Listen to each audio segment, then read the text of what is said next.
మక్కా మస్జిద్లో, మక్కా అనేది ప్రాంతం సౌదీ అరేబియాలో ఉన్నది. అది మా యొక్క పుణ్యక్షేత్రం. మేము ప్రతి ముస్లిం సోదరుడు అక్కడికి వెళ్తారు. దాన్ని మేము ఉమ్రా అండ్ హజ్ అనేది రెండు ప్రయాగంగా చేస్తాం. దాంట్లో భాగంగానే మేము అక్కడికి వెళ్తాం. కానీ శివలింగం ఉందా లేదా అనే ప్రశ్నకి కొన్ని బ్యాక్ స్టోరీ మీకు చెప్పదలుచుకున్నాం.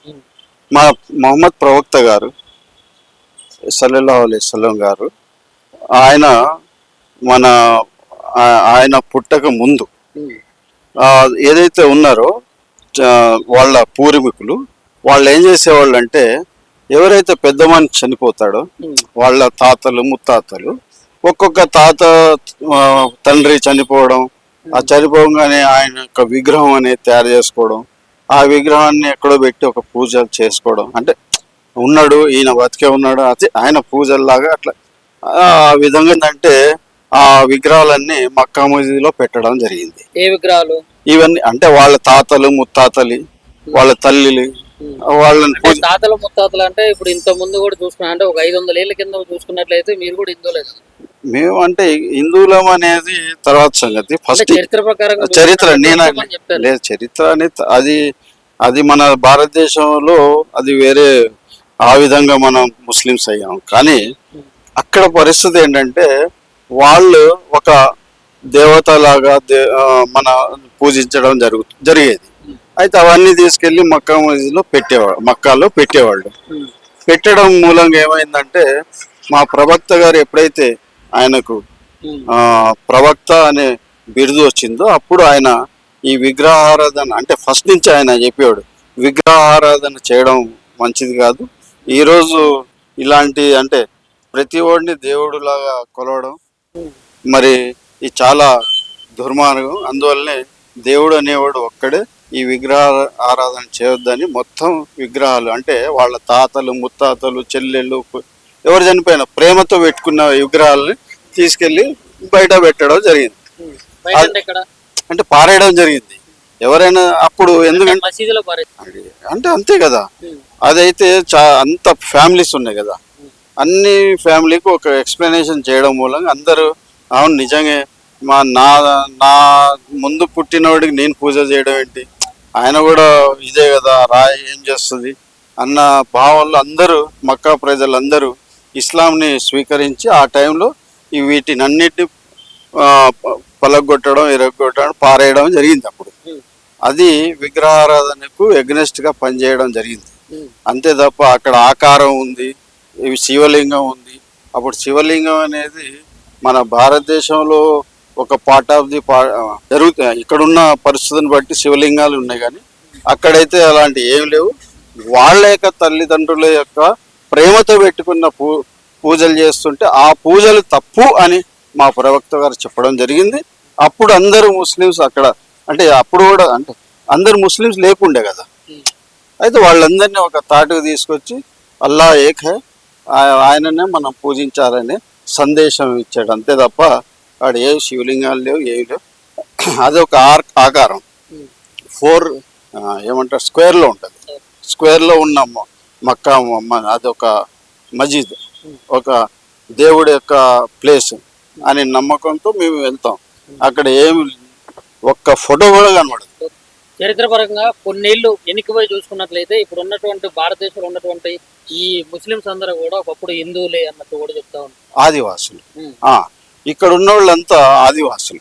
మన దేశంలో ఎవరైతే ఉన్నారో ప్రతి వాడు ఆదివాసులు. అంటే వాళ్ళకి ఏమీ తెలియదు, వాళ్ళు చెట్టుకు పుట్టకు పూజలు చేసుకుంటూ అదే నాకు ఈ చెట్టు నాకు భోజనం ఇస్తుంది, నా ఫలాలు ఇస్తుందని తిని బతికిన వాళ్ళు మనం. అయితే మా ఇస్లాం పద్ధతి ఎట్లుంటుందంటే అక్కడి నుంచి వచ్చిన వాళ్ళు అంటే మక్కా నుంచి మదీనా నుంచి ఇక్కడ అంటే ఇస్లాంని డెవలప్ చేసుకోవడానికి వచ్చిన పెద్ద మనుషులు ఇక్కడికి వచ్చి మనం అంతా అంటరానితనములుగా కొంతమంది జీవిస్తుంటే ఆ అంటరానితనం దగ్గర పోయి అంటే కోటీశ్వరుల దగ్గర పోలేదు వీళ్ళు, అంటరానితనం వాళ్ళ దగ్గర పోయి వాళ్ళకి మంచిగా స్నానం చేయించి గుడ్డలు కట్టి మంచితనాన్ని నేర్పించి మానవత్వం నేర్పించి ఆ తర్వాత మేమందరం దాన్ని ముగ్ధులమై తర్వాత ఆ పవిత్రతను, ఆ యొక్క సందేశం అంటే మంచి ఒకళ్ళొకళ్ళు ప్రేమించుకునే సందేశాన్ని మేము అంటబట్టుకొని అందరము మరి ముస్లింగా ఆ, డైవ డైవర్ట్ అయ్యి మేమంతా ఇస్లాంని స్వీకరించిన వాళ్ళమే. అది మాత్రం వాస్తవం హిందుస్థాన్లో. ఎందుకంటే వాళ్ళు మాత్రం హా, ఎందుకంటే ఆ టైంలో మా తాతలు ముత్తాతలు ఏదో సమ్ ఆ 400 క్రితం 400 ఏళ్ల క్రితం మేమంతా మా కుటుంబాలంతా అంటే మేము అందరం చెట్లు పుట్టలతో పూజించుకునేవాళ్ళం. మరి ఏదో దొరికితే తినేవాళ్ళం కళ్ళగద్దుకొని. ఆ తర్వాత కొంతమంది అంటే ఆ, ఏంది ఈ ఆర్యులు వంశులు వాళ్ళంతా బయట నుంచి రావడం, వాళ్ళు వచ్చిన తర్వాత వాళ్ళు డామినేట్ చేయడం.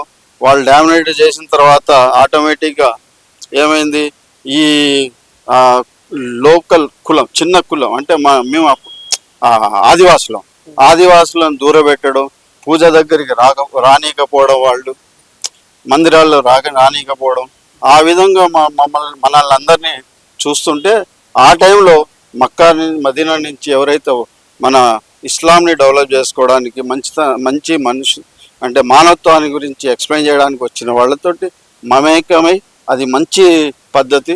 వాళ్ళు అంటే నేను అప్పుడు బురదలో ఉండేవాడిని అనుకోండి, నాకు బురద మొత్తం సాఫ్ చేసి బట్టలేసి మంచితనం నేర్పించి మానవత్వం నేర్పించి మరి దేవుడు ఒక్కడే అన్న నినాదాన్ని మేము మా యొక్క ముస్లిం సోదరులు అంటే అలవాటు పడి ఆ కులంలో అంటే ముస్లింల దాంట్లో మేము అంతా మరి కన్వర్ట్ అయ్యి ఈరోజు ఇస్లాం పద్ధతి మాకు నచ్చింది కాబట్టి మేము ముస్లిమ్స్ అయ్యాం. అసలు ఖురాన్ ఏంటి, ఖురాన్ రాసింది ఎవరు, అసలు ఖురాన్ చరిత్ర ఏంటి?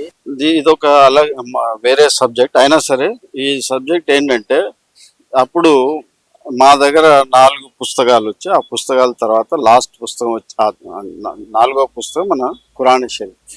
ఇదే మన ప్రవక్త గారు ముహమ్మద్ సల్లల్లాహు అలైహి వసల్లం యొక్క వారికి మరి మా యొక్క జిబ్రైల్ అలైహిస్సలాం ఒక దూత వచ్చి ఎక్స్ప్లెయిన్ చేయడం జరిగింది.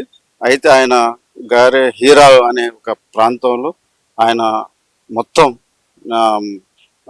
ఎవరైతే జిబ్రైల్ అలైహిస్సలాం ఏదైతే దేవుడి యొక్క సందేశాన్ని ఏదైతే రాయమన్నారో అది మొత్తం ఆయన అంటబట్టుకొని 4-5 సార్లు ఆయన స్టడీ చేసి తర్వాత అంటే కరెక్ట్ వర్డ్స్ తీసుకొని వాళ్ళ యొక్క ఏమంటారు సాహెబీ అంటే ఏమంటారు ఫ్రెండ్స్ అన్నట్టు. అయితే వాళ్ళని తీసుకెళ్ళి వాళ్ళ దగ్గర పోయి ఇవన్నీ రాపియడం జరిగింది.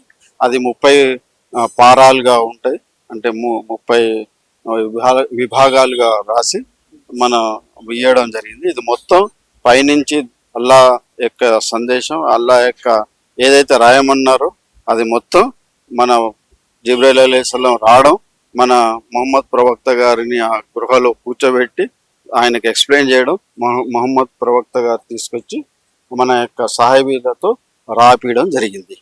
ఇది ఖురాన్ యొక్క సందేశం. ఇప్పుడు మక్కా మసీదులకు కానీ మామూలు మసీదులోకి ఇతర మతస్థులు ఎందుకు రానిరు? అది కరెక్టే. ఇప్పుడు ఎట్లా అంటే కొన్ని విషయాలు అంటే ఆ మాటకు వస్తే రానియడం అనేది జరగదు. యాక్చువల్లీ ఏంటంటే అక్కడ ఇప్పుడు మన తిరుపతి కొండ ఉంది, మరి వేరే మతస్థులు రాకూడదు. ఎందుకు రాకూడదు అంటే దాని యొక్క వాళ్ళ యొక్క ఆస్థ, వాళ్ళ యొక్క పద్ధతి, ఆ పద్ధతి ప్రకారమే ఇక్కడ కూడా ఏంటంటే ఎవరు వేరే వాళ్ళు వస్తే అంటే ఏమవుతుందంటే కొద్ది డిఫరెన్సెస్ వస్తాయి.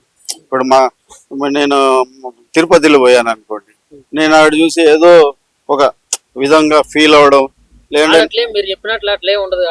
అన్ని రకాల మతాల వాళ్ళు కూడా లేదు అది తప్పు. ఎవరిని అక్కడ అన్నదానంలో కూడా పోతారు, అన్నదానం తీసుకుంటారు. లేదు అవన్నీ మీరు అక్కడ ఒక రిజిస్టర్ రాస్తారు, నేను హిందూ మతస్థుని అన్న సిగ్నేచర్ చేసిన తర్వాత మా లాంటి వాళ్ళని రాణిస్తారు. మీరు కూడా ఇక్కడ మక్కాలో నేను ముస్లిం అయ్యానని రాస్తే వాళ్ళు కూడా రాణిస్తారు.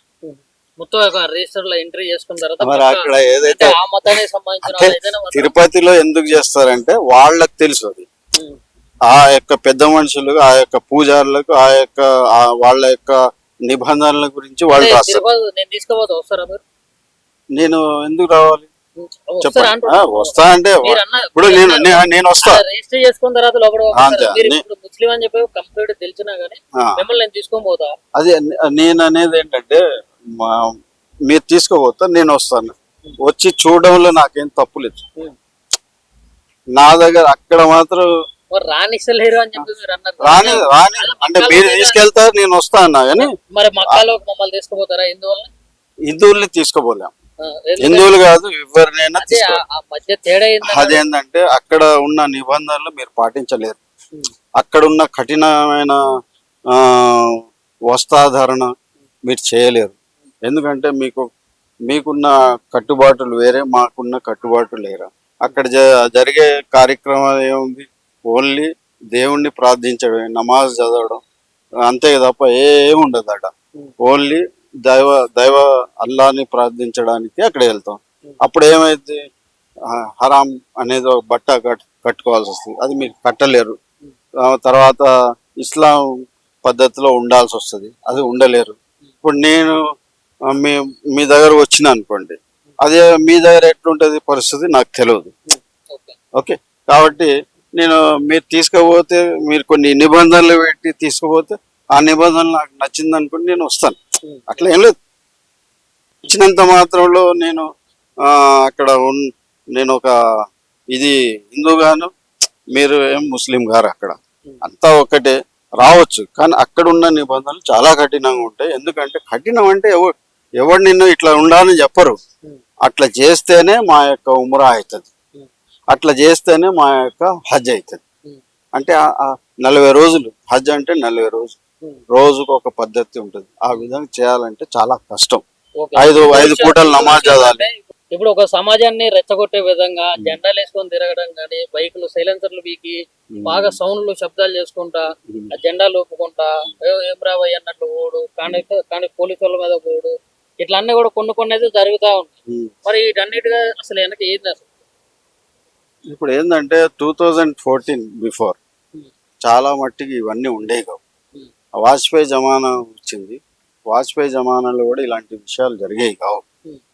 కొద్ది గొప్ప ఉండేది, కానీ అంత దూరం. ఈ 2014 తర్వాత ఈ పద్ధతులన్నీ ఒకళ్ళకొకళ్ళు రెచ్చగొట్టుకోవడానికే జరుగుతున్నాయి తప్ప ఇది ఏదో భక్తితో భావంతో చేసే పద్ధతులు కావు. ఎవరు చేసినా సరే, వాళ్ళు చేసినా అంతే, వీళ్ళు చేసినా అంతే, ఎవరు చేసినా సరే అది తప్పు.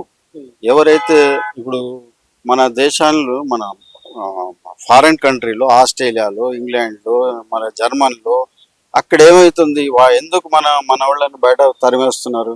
2 విషయాలు బ్రదర్. అక్కడ ఒక్కటే జరుగుతుంది. ఏం జరుగుతుందంటే, మిమ్మల్ని మన యొక్క పద్ధతులు అక్కడ కూడా ఇంప్లిమెంట్ చేయడానికి కృషి చేస్తున్నారు మన వాళ్ళు. అందువల్ల వాళ్ళందరికీ తలకాయనే పైపోతుంది. ఎందుకంటే ఈ విధంగా చేయడం తప్పు. ఎందుకంటే ఇంతకుముందు నిజాం రాజులు ఎట్లయితే పాలించారో, మళ్ళీ తర్వాత రానున్న రోజుల్లో కూడా వీళ్ళు ముస్లింలు రాజ్యాన్ని పాలించే పరిస్థితికి రాబోతుంది రాబోయే రోజుల్లో అన్నట్లు కూడా కొద్దిగా అంతా అయితే ప్రచారం జరుగుతుంది. మరి అది సాధ్యమవుతుందా మీ ముస్లింస్ కి? రాబోయే రోజులలో నిజాం ప్రభుత్వం లాంటి ప్రభుత్వం వచ్చిందంటే అది ఏ విధంగా నమ్మశక్యం? 1,40,40 కోట్ల జనాభాలో మరి 40 కోట్ల జనాభాలు మైనార్టీలు ఉన్నారు. 100 కోట్లు 90 కోట్ల జనాభా మనం హిందూ సోదరులు ఉంటారు. అయితే మీరు ఎంత ప్రయత్నించినా, మరి ఇక్కడ డెమోక్రసీ కాబట్టి ఎంత ప్రయత్నించినా ఆ పద్ధతి రావడానికి ఇంకెన్నో సంవత్సరాలు అయితే, ఆ సంవత్సరాలు మీరుండరు, నేనుండను. ఇప్పటి నుంచి దానికి భయపడి మరి ఎందుకు కొంతమంది ముస్లిం సోదరులు కావాలని ప్రచారం చేసుకుంటుంటారా? రాబోయే రోజుల్లో ఇప్పుడు సేమ్ నిజాం కాలం ఎట్లయితే ఉందో, నిజాం రాజులు ఎట్లయితే పాలించారో, మళ్ళీ కూడా మాకే రాజ్యాధికారం వస్తుంది, మేమే రాజ్యాన్ని పాలిస్తాం అన్నట్లు విర్రవీగటం ఎందుకు? విర్రవీగడం అనేది ఎవడు విర్రవీగలేదు. వాస్తవంగా చెప్పాలంటే అది మాత్రం ఏదైతే మీరు చెప్తున్నారో కాలక్రమంగా అన్ని చేంజ్ అవుతాయి. ఏదైనా సరే, ఒకప్పుడు ఇదే మన తెలంగాణ రాష్ట్రం, మరి మహారాష్ట్రలో 4 డిస్ట్రిక్టులు, కర్ణాటకలో 4 డిస్ట్రిక్టులు, ఇవన్నీ కలిపి ఒక దక్కన్ కంట్రీగా ఉండేది, హైదరాబాద్ స్టేట్గా ఉండేది. మరి అది 400 సంవత్సరాలు పాలించిన రాజులు ఈ రోజు ఏమయ్యారు?